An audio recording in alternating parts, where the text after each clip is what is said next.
All right.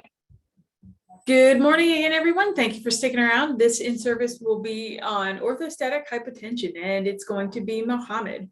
So Mohammed, it is all you. If anybody here does not have the handouts and would like them, please, if you can, either send me a chat through the Zoom or just go ahead and send me an email if you have my email. Otherwise, I'm turning it over to Mohammed, who will share his screen here shortly.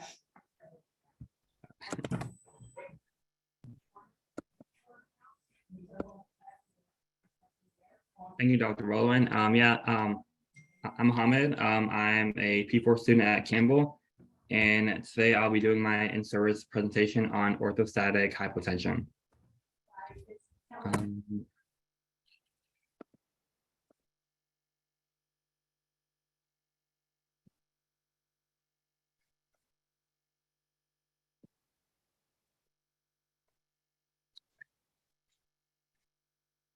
All right, so by the end of the presentation, I would like you all to recall the meaning of orthostatic hypotension and try to discuss the risk factors, the clinical presentation, and the diagnosis. I would also like to explain the non-pharmacologic and the medication treatment for orthostatic hypotension. So for the background, orthostatic hypotension is defined as an excess drop in blood pressure after standing up too quickly. The regulation depends on the baroreflexes and the normal blood volume and the defenses against excessive venous pooling. So orthostatic hypotension is actually common in elderly, and it's associated with increased in mortality rate. The prevalence increases with age and occurs in about 10 to 30% of elderly patients.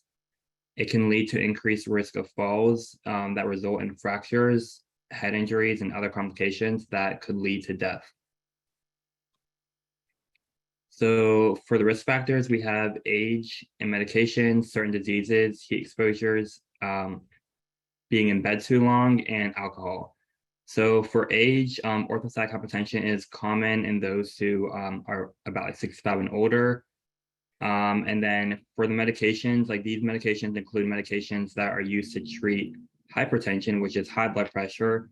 And it can also like have medications that are used to treat heart failure and diuretics. And a few examples of these medications can be like alpha blockers, the beta blockers, calcium channel blockers, and even ACE inhibitors. So another risk factor is certain diseases. So a few diseases that can increase the risk of low pressure include like heart disease or heart valve heart problems, and like a past medical history of stroke. Also, like Parkinson's disease is also a risk factor as well. So heat exposure is also a risk factor. Being in a hot environment can cause heavy sweating and possibly dehydration, which can like decrease blood pressure and trigger orthostatic hypertension. And staying in bed for too long due to like illness or an injury can also cause weakness, and can also increase the risk factor for hypertension. And then lastly, alcohol is another risk factor as well. All right, so clinical presentation of orthostatic hypertension includes the lightheadedness or dizziness while standing up, confusion, blurry vision, and weakness. So occasional, and I feel like these clinical presentations are common and can happen like a lot in people, like even people who are my age. So I think it's important like to discuss like when to see a doctor. So if you're dizzy or like have a lightheadedness occasionally, that can be like pretty minor, and that can be triggered by like mild dehydration or low blood sugar or even overheating.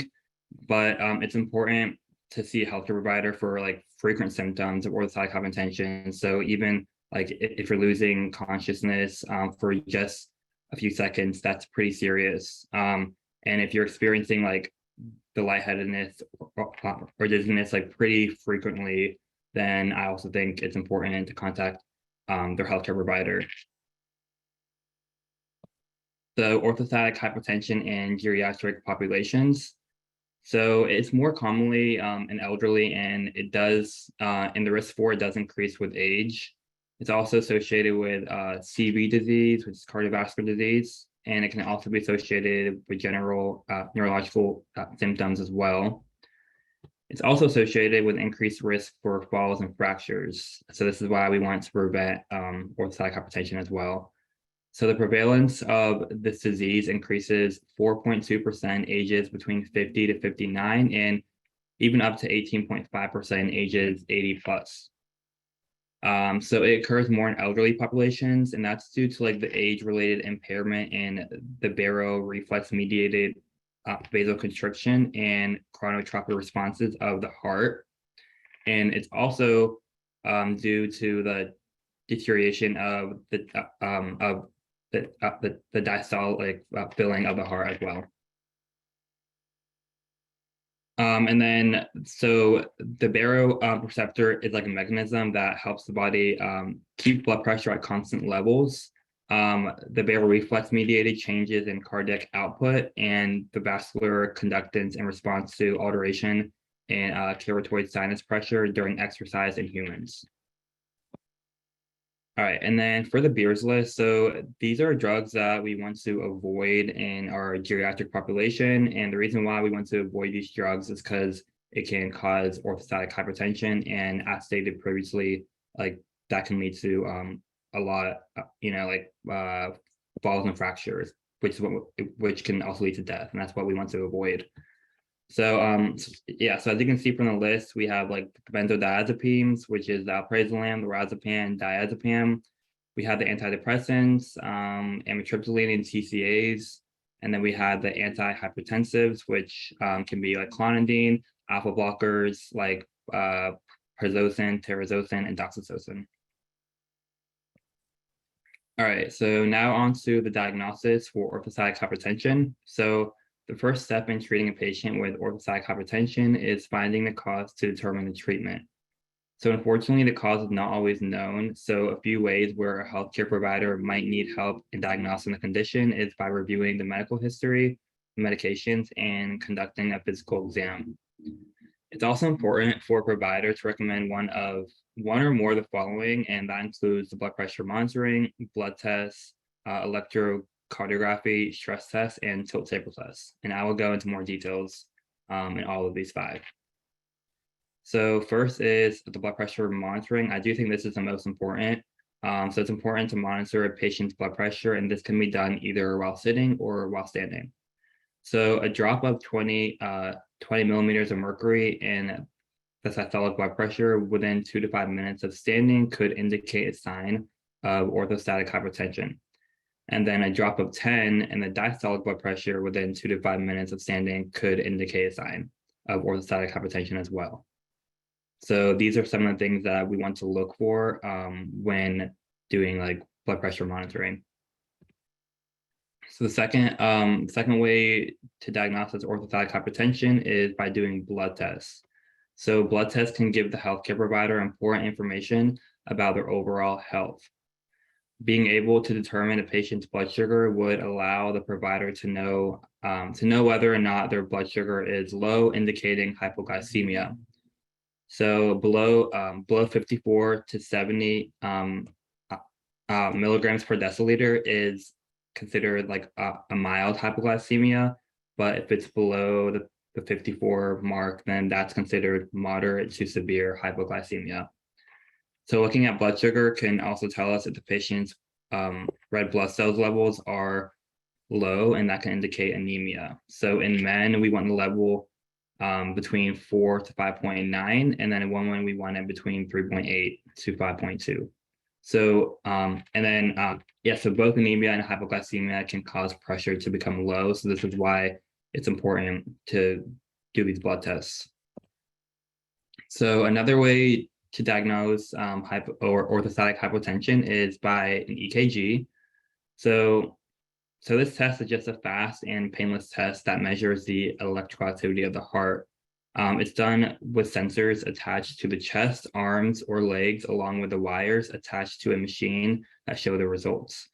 And this can show changes in the heart rhythm or structure, as well as issues with the supply of blood and oxygen to the heart muscle. They do have available in like a few pharmacies, like the portable, or I don't know about like a few like retail pharmacies, but maybe in like a medical store, portable EKG devices that are available like to do from the comfort of their own home. So another way to diagnose orthostatic hypotension is by doing a stress test.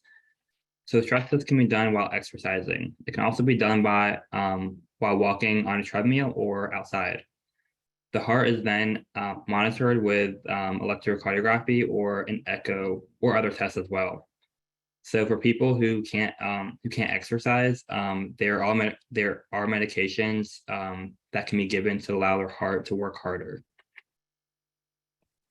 And lastly, we have the tilt table test. So this test presents how the human body reacts to changes in positions. The patient would need to lie flat on a flat surface, like preferably a flat table that can tilt to raise the body, to raise the upper part of the body. And the changes in the positions kind of mimic the movement from lying down to standing up. So the patient's blood pressure is being taken constantly as the table is being tilted, and that's how this test is done. All right, so on to the goals of therapy. So the goals of therapy for orthostatic hypertension, we want to raise the patient's blood pressure while standing up. We want to decrease any symptoms that they might have. We want to increase time. We want to increase the time the patient can stand up and walk. We want to improve the patient's ability to perform daily activities. And lastly, we want to treat the volume expansion and the vasoconstriction of the heart. All right, so on to the treatment. So treatment for orthostatic hypotension is based off of the cause rather than the actual diagnosis itself. So there are multiple ways a provider can treat their patients with orthostatic hypertension. Treatment starts with non-pharm, specifically with patients with mild orthostatic hypertension symptoms, and then the medication treatment is added to patients who do not respond to non-pharm measures or whose orthostatic hypertension can increase from mild to moderate or severe. And then the medications that we prescribe for this disease are titrated up to provide the symptom relief while decreasing the risk of other adverse effects. All right, so first we have the non-pharm orthostatic hypotension treatment. So the first thing we want to do is try to discontinue any of the medications that are causing orthostatic hypertension. So it's important to be able to recognize what the medications are contributing to the patient's low blood pressure. So after those medications are known, it's essential to either take them off the drug or to lower the dose as needed. So a few medications that are important to look for in this scenario would be like the beta antagonist or the alpha adrenergic agonist and even TCAs. So the second non-pharm treatment we want to do is increase salt and water intake. So by doing this, we would like decrease the sympathetic outflow to the kidney as well as the pressure caused by the supine hypertension. So the target urinary sodium level is roughly between 150 to 200 milliequivalents, or in other words, a target dose can be between 6 to 10 grams a day of sodium. So the third way that we can perform a non-pharm treatment is by modifying their daily activities and lifestyle. So changes in daily activities and lifestyle could help alleviate orthostatic hypotension symptoms in patients. And then here are a few examples. So we can try to limit the amount of walking they do in very hot or humid weather. It's important to like tense the legs and contract the abdominal muscles while actively standing to alleviate some of the symptoms.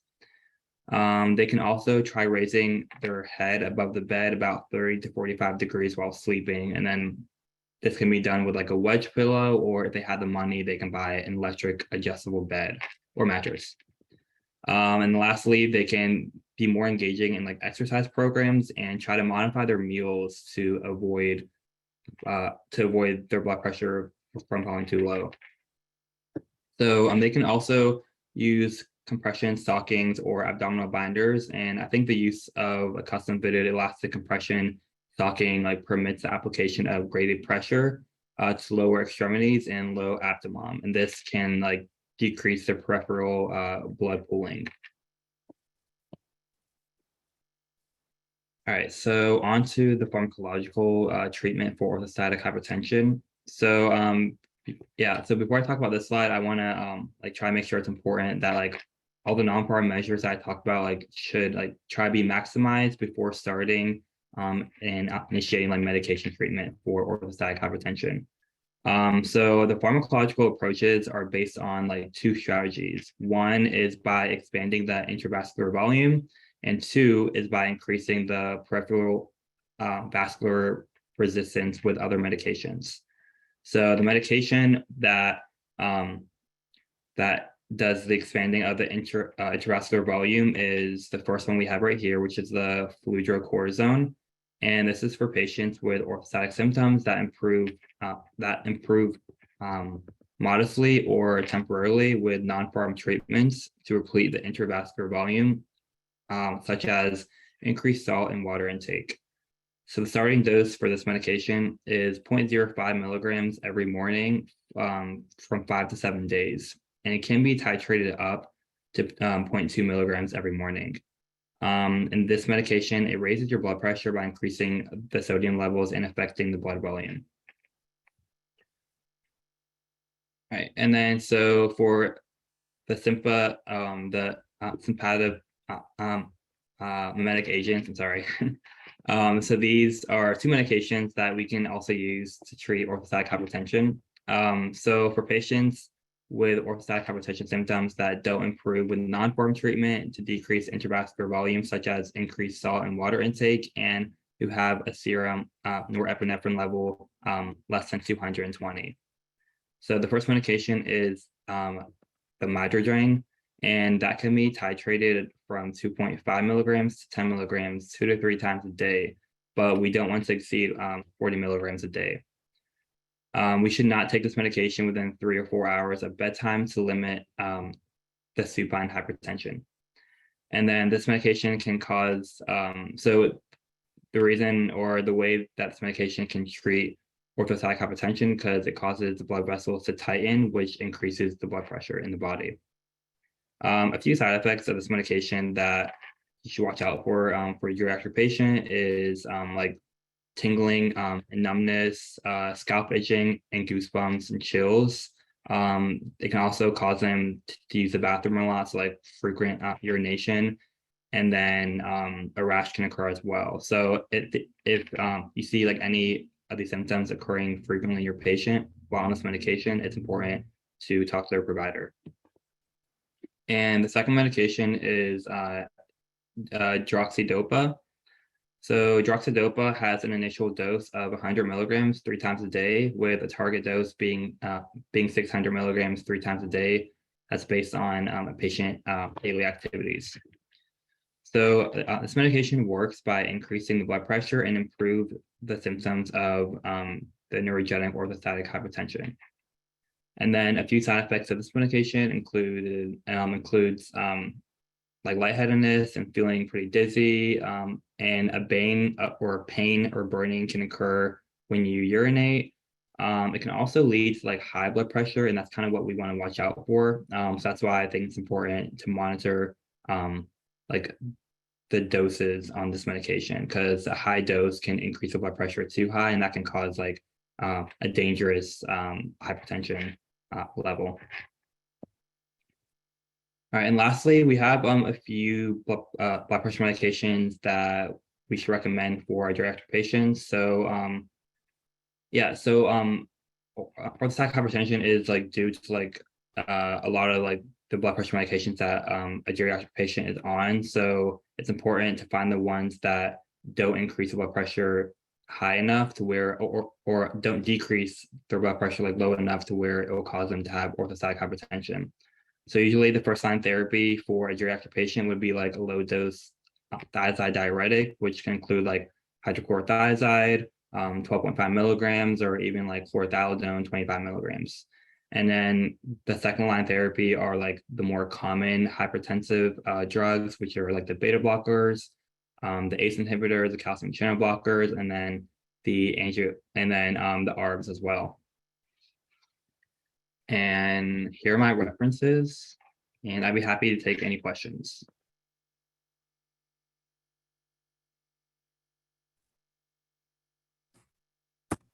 So does anyone have questions for Mohammed?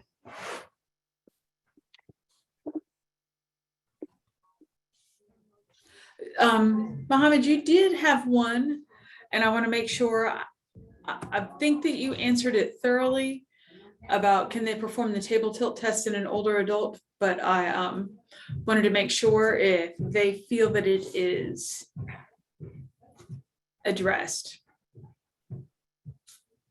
In the chat, you mean? Yeah, Oh, sorry. I didn't see that. Yeah, let me go back to that slide. that's okay. No.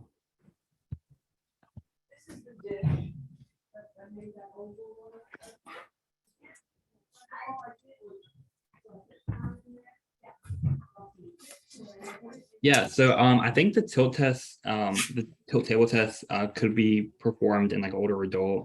It seems pretty safe. So I wouldn't see like a contraindication to where it couldn't be performed in an older adult.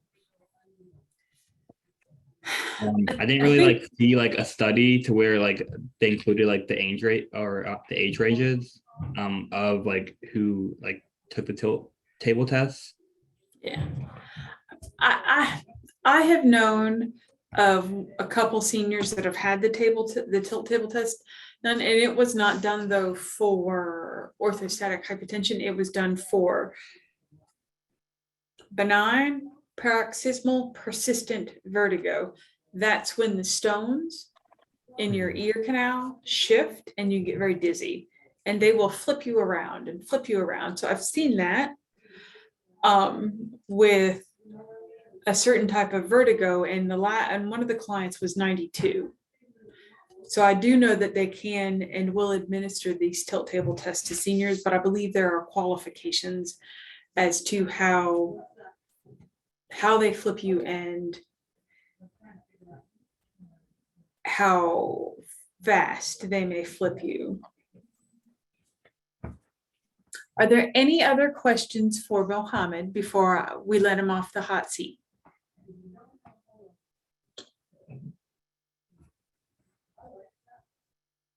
I see none. So